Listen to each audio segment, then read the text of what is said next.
All right, so it's about 8:30. We're here back at the Kilby, where the manager was going to come back and like show us around, talk to us a little bit about some of the stuff that goes on here. She's been manager for about 2 years, so we're just waiting for that. Well, it's about 8:30 right now, so hopefully get some footage to find out what's the haps over here at the Kilby Hotel. It's actually pretty cool that this hotel has been here since 1926, though, that we found out.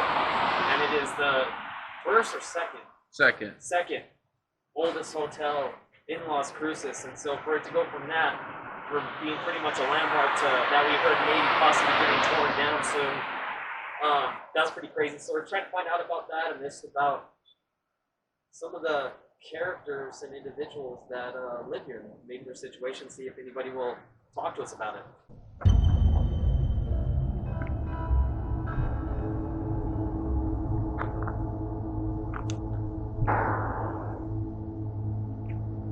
Here comes a car.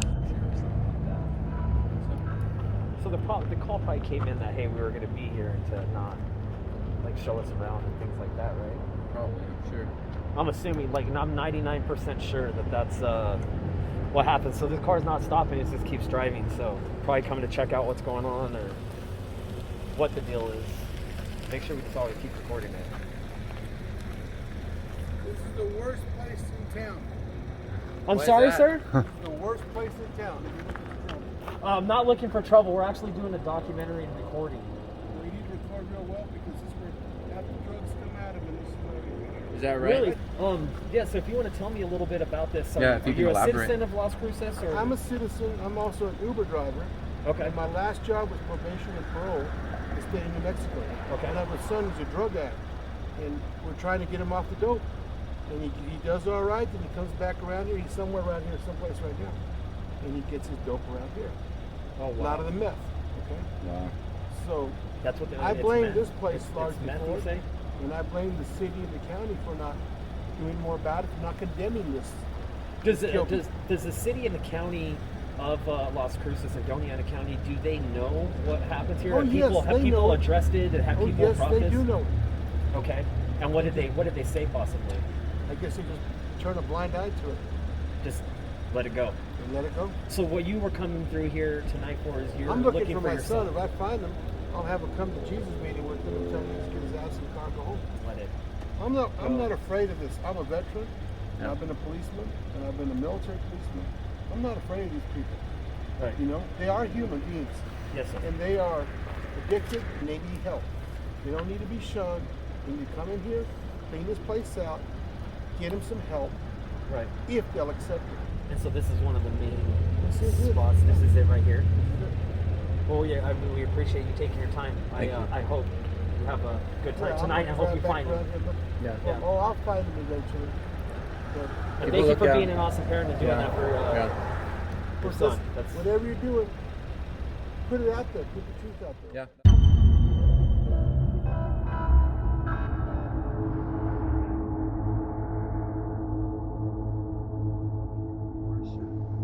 Pretty awesome. We've only been here really for this first night. It's only been like 15 minutes, and we had a concerned citizen and individual come through the parking lot looking for their child that they saved that comes and gets methamphetamines here. So I guess it seems like a lot of the city has brought it to people's attention, but they still haven't done anything about it. So that was pretty cool to hear that and catch that. All right, so we're here with Jeanette. Now you've been the manager here for 2 years. You've been at Almost 3 years. almost 3 years. Yeah. Okay, awesome. Tell us some of the stories like of what goes on here. Like, what do you think?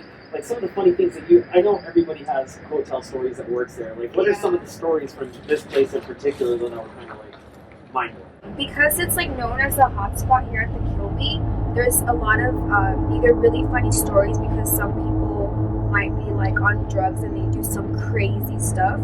Like one time, this one guy was renting room 10, and he had schizophrenia, but he actually was doing bath salts, I think. Because the cops told us that's what he was on, but he tried to set the whole hotel on fire because he tried to set room 10 on fire. Like, he put up his mattress to cover the door, and he started like causing a fire. And I remember, like, I'll never forget that. It was so insane. So he tried to set the room on fire with himself in it? It's supposedly, he said the story was because some Russians had his daughter, and that he was supposed to do it so that he could get his daughter back, which was obviously bullshit, right? Yeah. But I mean, it's just stories that we like to hear. But that wasn't the only fire that got started. Just like a few months earlier, there was this year, a guy started a fire outside room 13, like not inside our room, it was outside, so it wasn't that bad. But we didn't like how he kept doing it after we told him to stop. So my boss had to like go rounds with him because the cops wouldn't show up. Like, they were So were you here a couple weeks ago when someone got shot here? It wasn't a couple weeks ago, it was a few months ago. A few months ago? Were you Yeah. here working during that? I was in the office, and I just remember that there was a fight going on, but since there's always so many fights going on, I didn't bother until I heard a gunshot. And that's when I was like, so we walked outside, and there was just like a guy on the floor.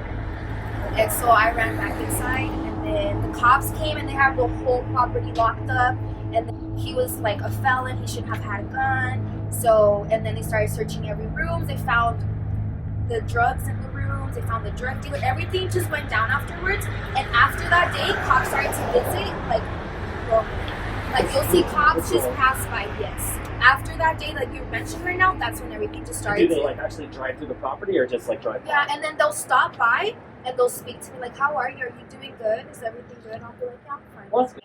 So are these nightly rentals or weeklies, monthlies? How does this? So this is daily. We rent $40 a day, so it's cheap. So it's $40 a day, it's $185 a week, and then it's $585 a month. So whatever they want. So $40 a day, $185 for the week. Wow. So they get a huge deal difference if they stay the whole week. It's like almost $20 a day when you do the whole week. Yeah, and then $550 a month. $585. $585. So how long do people normally stay? Like, is it The a ones- month, 2 months? Is it 2 years? Is it a day? No, I don't know why these people like the Kilby. Like, the people that live here like it, and they'll stay here. Like, So now when you were talking about like the drug stuff here earlier, what's the main drug that is getting into this town and coming out of here? so Everything or what's no, this anything like specific? literally like this whole motel is being ran with heroin and meth. Those are the two main drugs. Heroin and meth. Yes, and I kid you not, I will find it myself on the ground. Like when I'll pick up a little baggie, I'll see something black, like so black, and then I'll be like, what the hell is this? And my boss always tells me that whenever I find something like that, to just give it to him, not try to give it to anybody else. I mean, why would I, right? Yeah. So, but it's been like, since I worked here, I've found myself find 4 baggies of something. I mean, I don't do that stuff, so I have no idea what it is. But I know it's not a pill and it's not weed. It's just something black. So I'm pretty sure that's heroin. Yeah. And it's like a rock too sometimes. It's really weird. So heroin and meth is the biggest thing now. Do you have people come that stay here? Say the ladies that have been here for 2 years. I don't know what type of situation. Well, why do you think- With everybody? I was about to say, like, I don't know if you caught that, but when I said people like to stay here, I'm pretty sure you realize that the reason why is because of the drugs Well, they can here. get their drugs here. Yes, it's Yeah. like right around like to the next room, you know? Like people are fighting for these rooms and they're not the best quality. And I mean, I've been working here long enough to know the reason why these people want these rooms so bad is because they can just walk 2 steps to the other room to get the drugs. It's that easy. That's crazy. Now, does this happen at a lot of places in town, or is this like kind of the main one? I know Picacho has a lot of that. Yeah. And the Kilby. And the Kilby kind of stands out because it's not in Picacho. You know, there's another place, a lot of places on Picacho, but this is on Main. So that it kind of puts a lot of attention to it.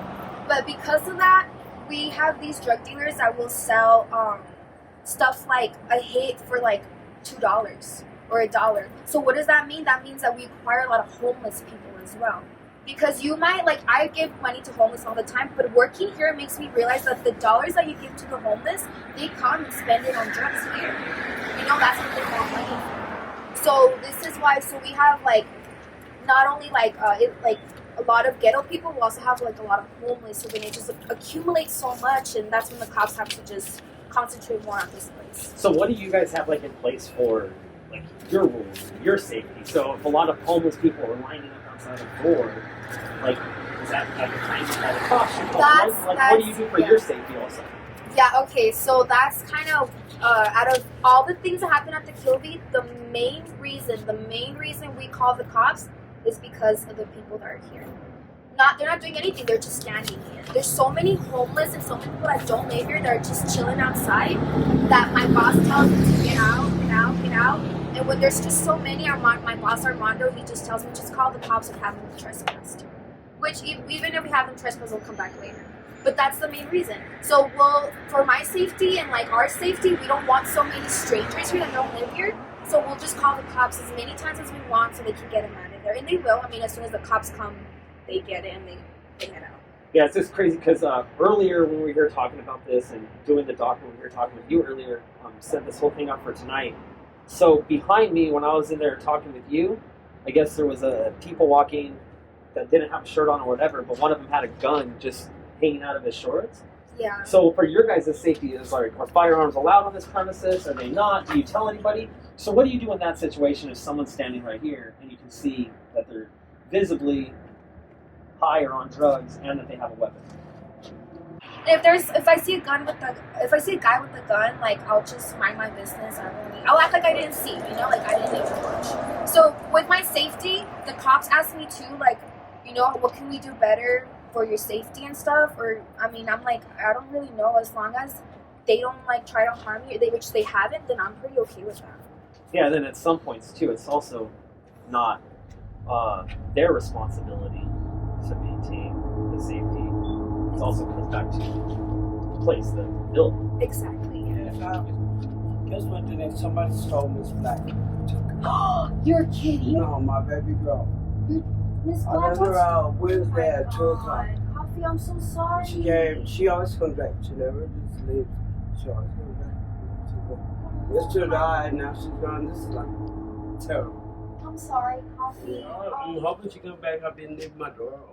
Because every time you get sad, you get worse, Coffee. So you want to get to That's what I do. Because everything is all hers. That's our house. I know. But keep an eye out for me. She has a little red ball.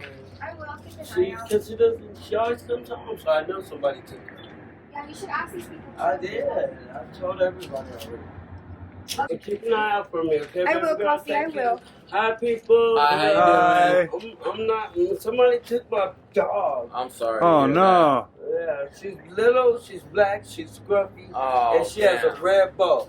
So if you I'll see keep her, my eye I out. live in number 1. Okay. I heard that. You got it. All right. I got you. Thank Oh, You you. have a good sure. night, man. My name is Coffee. Have a good night, Okay, Coffee. coffee. How did you start working here? Were you like looking applying for jobs? Like what was, how did you get a job? How did that start? Around. So I don't necessarily work here. I kind of just work for my boss. But since he owns this place, I gotta help him around here as well. Oh, You know what I'm saying? Yeah, no, that makes perfect sense. Yeah. Awesome. Well, let's walk around. You can kind of tell us what Yeah. the Paps is over here. So our rooms are right here though. This is room 1. This is one. And as you can see, This is Coffee's place. they'll just go around. Okay? So that's just room 1. They even have little carports. And then Yeah, that's decent. They're helping me look for my dog. How you doing? Good yourself? I'm doing all right. And you? so Coffee, how are you today? Sad and old. I'm old and sad. Why are you sad? Miss Black, baby. Oh my God. Your dog got stolen, huh? Somebody took her here. I'm sorry, Coffee. Yeah. But we'll find him. All right, keep a lookout for me. I'm in number 1. Okay, okay. You got it. You got it. Okay, so then this is room 3 right here. But the sign got taken. Do you guys mind if I ask them for rent money real quick? No, Go for it. Yeah, good. Okay. Management.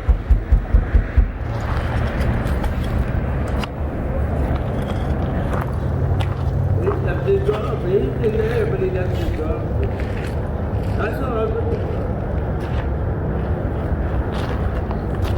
So I heard them talk to me. Hello?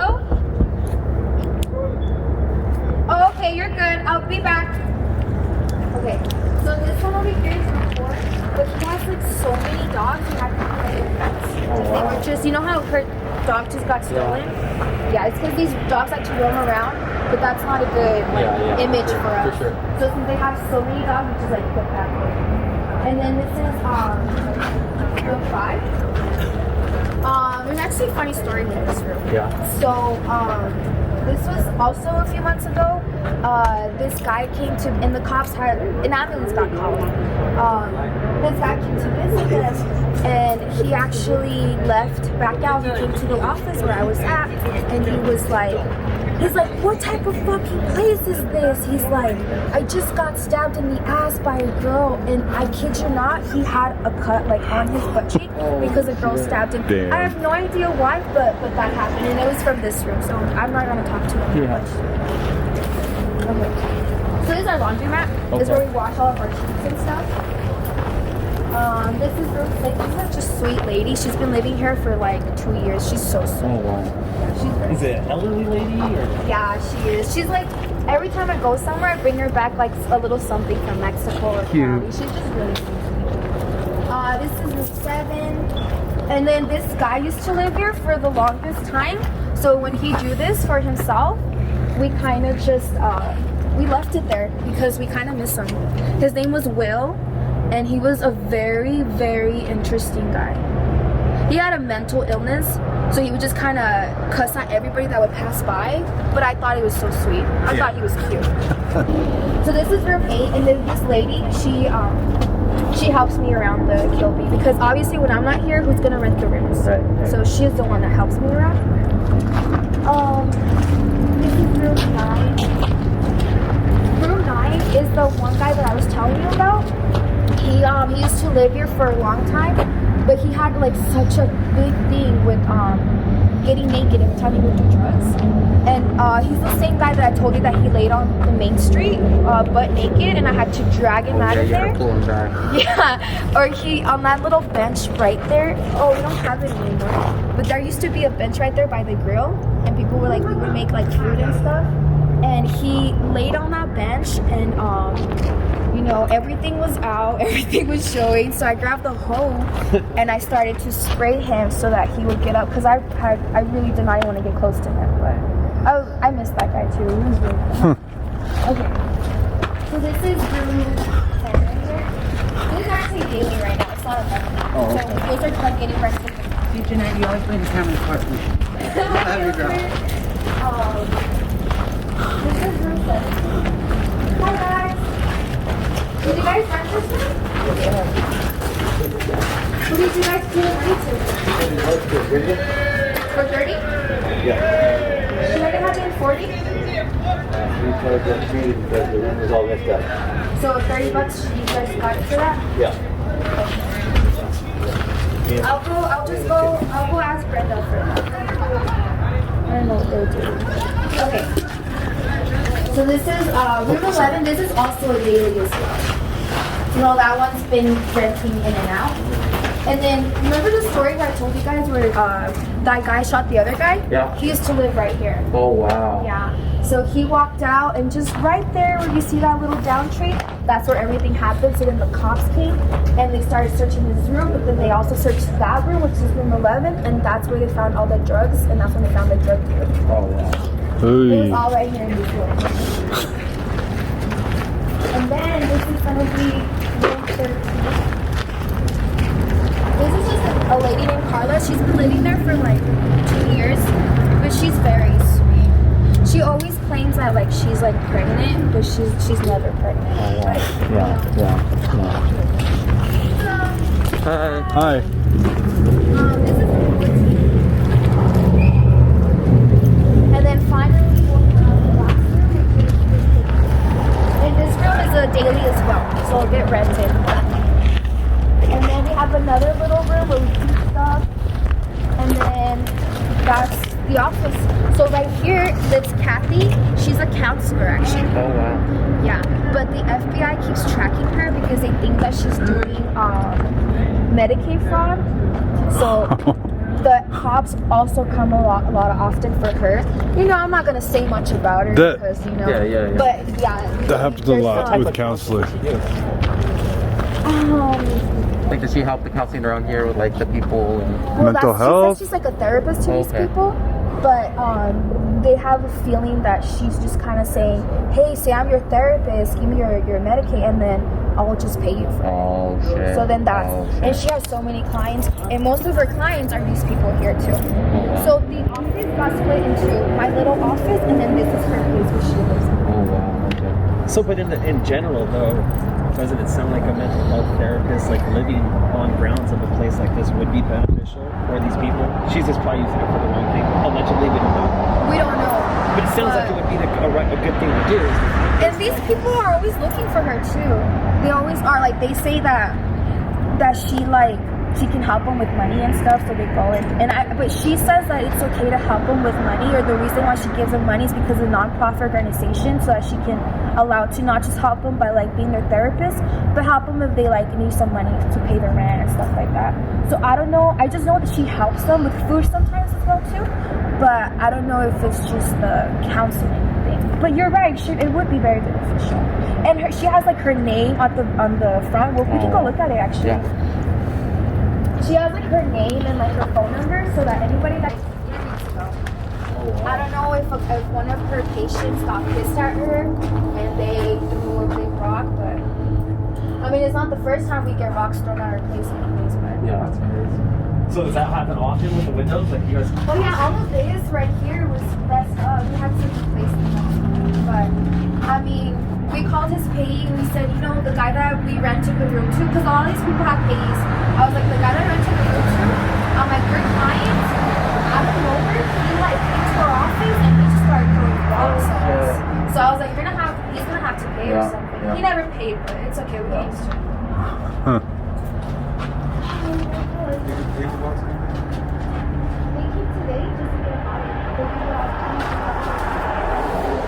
People are actually paying $40 a night here? To me, that doesn't make any sense. The bag of hope. Yeah. Yeah, so they can't get both. No. A liter? What I don't understand is $40 a day, right? And then like Cypher said, well, that's a bag of dope. It's actually 2 bags of dope. It's possibly 4 bags of dope. 2 is. So how are they paying for the room at 40? One of them has to give at a certain point. They can't maintain, so that's 40 per room, let's say a $20 bag of dope, that's 60. That's 60 a day at 5, what is that, 480? Are they by themselves? Are they A week. just one person in a room, or is there 2? Well, that's the other. Yeah, I have a question for you. So, when people get rooms, is there generally just one person that gets the room, or is there like 4 or 5 people that stay there? Well, it's supposed to be 1 or 2 people, but Well, but- obviously Yeah, they just they have like a whole That's how party. they get it together. Yeah. because 40 a night just seems like it's expensive for some of these people to afford that. Yeah, but Well, did you that I've see seen. how I saw somebody in room 17 and I asked them, why are you here? Yeah. And she's like, oh, we paid 30. But you know what I'm saying? Like, if they're gonna break into these rooms anyways, my boss just tells me, if they say they only have 20 for a room, might as well get something out of it because they're gonna break in anyways. Oh, so they're coming in and breaking in and staying in the room. Oh yeah, they Yeah. break in a Okay, lot. well now that makes a little bit more sense because I'm like, dude, there's no way possible they can afford to maintain that habit. But you see, the guy Mikey that just came to pay me right now, he owes $2,800 from daily every day. I mean, obviously, 40 all the way to 2,800. We would have kicked him out a long time ago. But my boss, like, I don't know if he has like a heart for these people, but he just allows them to try. He just brought me $40. That's nothing compared to what he owes. But so these people, yeah, they obviously can't afford it because his balance wouldn't be up that high. But I mean, we deal with it, you know. We're like, okay, hopefully he'll be paying us still whatever he can. Spidey senses. Spidey senses? Yeah. Oh, yeah. Okay. Yeah, we don't got much time here. I see it. Yeah, so I know this doesn't sound like way off. I don't, maybe I'll just ask her and she'll know kind of what I'm talking about. But okay, so if this is its own culture, its own ecosystem, its own thing, there's got to be a person right here running this whole freaking thing. So, someone's making this whole thing function, and it's obviously not the people that own the hotel here. There's something that's obviously making this whole shit work. Has to. Yeah. And the other big thing is just in the little bit of time that we've been here, just the crazy shit that we saw earlier, and we'll come back and get more footage. And I know after we go to some other places, for the city or for the officers or like that father that came in and told us that, for all this to be going down here and for it to be so publicly known in such a small town and for it to keep going, that's the bigger problem, is allowing that whole thing to happen. I think is one of the biggest things that we're missing. Someone's responsible. I'm not talking about drug use or mental health stuff, but someone's responsible for letting this place go to shit, or someone's responsible for allowing drug transactions and things to happen here, and someone's responsible for having someone get shot over here and that room is still rented out to somebody the next day.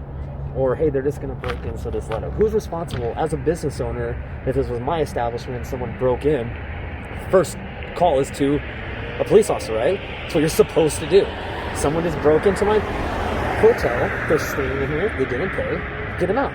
Then how it's supposed to go is a cop comes over, tells that person to leave, gives them a ticket, or does whatever the hell that they do. None of that's happening. There's a complete breakdown in the whole system of how we run a society, and it has its own over here. So I just think it's a way more interesting than I thought when we came over here. This is pretty intense. But yeah, let's do a hot lap and see. And now I can understand too, if people are allowed to break in here and just pay what they have, now I can understand why the business owners in this community around it are getting upset, because it's just a hop skip from corporate. And so when these places are getting broken into, like we'll have some interviews with Mario and stuff when we go talk to him. So when these places are getting broken into and they just come and jump the fence and then they're here, and it governs themselves. So as soon as they cross this like little barrier threshold, they're back in Gotham and everything's okay. It's how I feel like the business owners look at it, and how I'm feeling like I'm looking at it too. But on the other hand, mental illness is definitely a big thing. And the fact that these people have a place warm to stay right now is just huge. So there's a weird ecosystem going on right here, and piecing it together, it's going to be crazy. Doing these things, hopefully we get it figured out. We're going to go to a lot more locations. We're going to do a lot of other things. This is just going to be, I think, more intense than we actually thought going into this. Because at first this was just, hey, let's do a cool mini doc and see what the hell this Kilby place is about, because I have a business right across the street from this. And so we just wanted to get into it and see what was really going on. And I think this is going to be so much more serious than that after just coming here and seeing how this whole process just worked. That's nuts. So, yeah, we'll see. On to the next one. And this is crazy. And there's just a weird tension over here. I know it's because we're here walking around with cameras and lights, but people just opening their door and closing it real quick. Like if this was in my neighborhood and people were walking around with cameras and lights, I wouldn't open the door and close it. I'd walk out and be like, what the hell is going on? What are you guys doing here? And here it's just like a peek around the corner and then the door closes. So it's pretty interesting. So obviously, like we saw that one person earlier that was talking with Jeanette. That has to be a mental health issue, right? Possibly yeah. Oh, definitely. So for her to have a place to stay, she's been here for a year, and it looks like she has her home set up. She put flowers outside of her windowsill and things like that. This is her home. This is an affordable option for her to do. But then you see some of the other people that are walking out, and you know this is an affordable option for another reason that they have to do. Mm-hmm. And just since we've been here, I know you guys can't see behind you, but when we're doing the interviews and stuff, you see one person leave with the backpack on, walk around the corner to a trash can, and then 5 other people walk back with them with the backpacks on, like going to the same room, and then 10 minutes later leave. So, I mean, I think even my 10-year-old daughter can see what the hell is going on here. So I don't know what the police and stuff are doing about that. Because I haven't seen one drive by since we've been here. It's true. On a Friday night? Yeah. I know they have other stuff to do as well. But some major focus needs to be done over here. So yeah, that's about it. Now, dude, this is so crazy, like walking out of here. because you're in here and you see this and you got kind of consumed and haven't really been looking at everything else that was going on. But then as soon as you get past this little threshold and you look to the left and you look to the right, you're in metro area. You're in the middle of our downtown city. I don't mean metro like big lavish or city or anything like that. You're in the middle of the town. You have to drive down this road pretty much every other day, or at least once or twice every 3 days. Yeah, so that. Cooking? Yeah, it's cooking. Cooking what? What do you think? Matt. Is that red phosphorus burning off? Yeah. So the chemical smell, guys, coming from over here, what we were just talking about. Oh yeah. Really heavy, really heavy in this area. And I'm thinking it's obviously either coming from close to the door here, or this is just where they go throw all their trash out, and that's where we're getting that smell. But we're not just saying this for a documentary or trying to get views or anything like that. The chemical smell standing right here is just absolutely We should. horrible. I gotta take it's the gonna shit. make people gaggy. Let's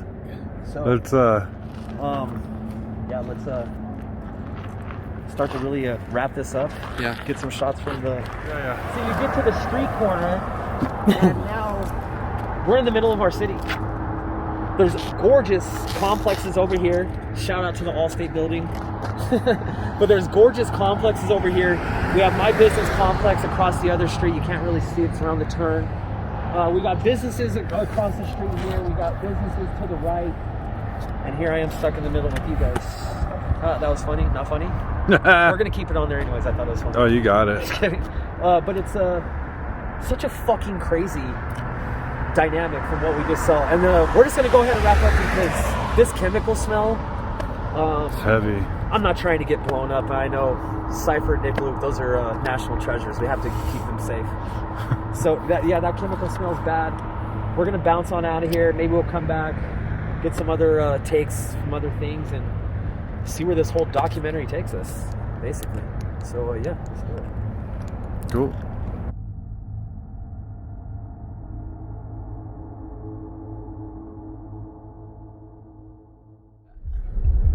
That was intense, man. Yeah.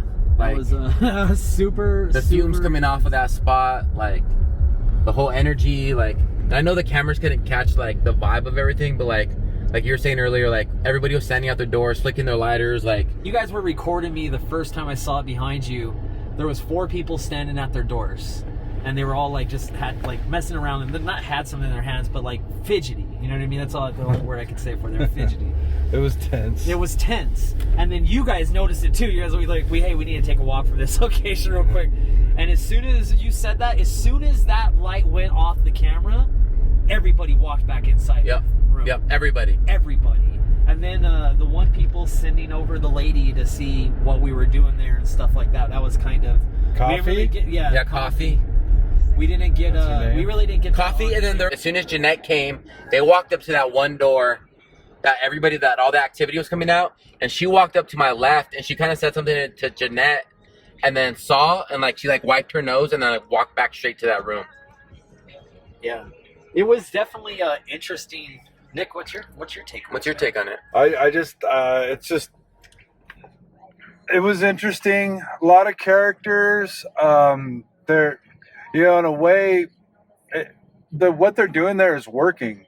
There's people that can't afford a place to stay. They're providing a place to stay. They're not kicking people out if they can't pay their rent. And the daily rent's $40, which is a couple johns, couple bags. I mean,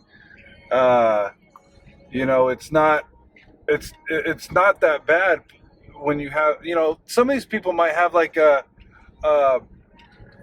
couple $100 a day habit, so $40, I mean that, and if there's a few of them in a room, that's really not that much per person. But there's a whole culture going on there. Like you were saying, it's like an ecosystem where things just work, and it's just like it's flowing. It's just like, but it's not good. It's not good. It's not good. It's not good, and it is working. But the crazy thing is when you think of something like that, by us doing this, are we disrupting the flow of natural progression, like life. Yeah, we're disrupting the ecosystem. We're, for sure. we're, Oh, yeah. we're For sure. disrupting the For sure. ecosystem, right? Yeah. Yeah. So yeah. what happens after that ecosystem is disrupted? Because my main thing when we were talking about doing these documentaries and doing this thing, because our office is around that area, and we were getting broken into, and there's businesses getting vandalized, and I did not want this place anywhere near me or around me anymore, and I wanted to know what the hell was going on there and why this was allowed to happen. But now just by being there, and we didn't even get to meet everybody, but everybody was a character there that we saw. Yeah. Like, you can just tell without even talking to them. Everybody's in their own world. They have their own story, but this is their life. This is their world. It has nothing to do with us, No. and they don't want us anywhere around it. It is Fucking their own world for sure. They are in their own world. I mean, that was definitely interesting, to say the least. It was interesting. It's going to be crazy to see what happens when we go to some of these shelters and things. And I really want to start asking maybe some of these people at the shelters and some of these other people that we've seen what they think about the Kilby. And to kind of get their reaction, because they are also in this world as well. Maybe not the Kilby world, but in their own little world. So Yeah, I mean, I bet you every hotel in Picacho has their own vibe, like the Kilby has. I mean, they're their own little world. Like you said, it's like getting back to Gotham. yeah, Like you're safe, you know, and that's people find comfort in that. You know, when they have like not much, they find comfort in that little community type. You know, and they're all vibing off each other. You know, everybody's into each other over there. They're into each other's business or have something going on with each other. You know. Yeah, it's crazy. well, that was a wrap on night number 1. Yeah. That was wild. intense. That was wild. That was just super intense. That chemical smell was just crazy. And just like, that's it's definitely their own world. We'll see what happens tomorrow. Yeah. Shortly after filming this documentary, we found out that one of the people that we had to interview and interactions with was arrested for trying to find her dog.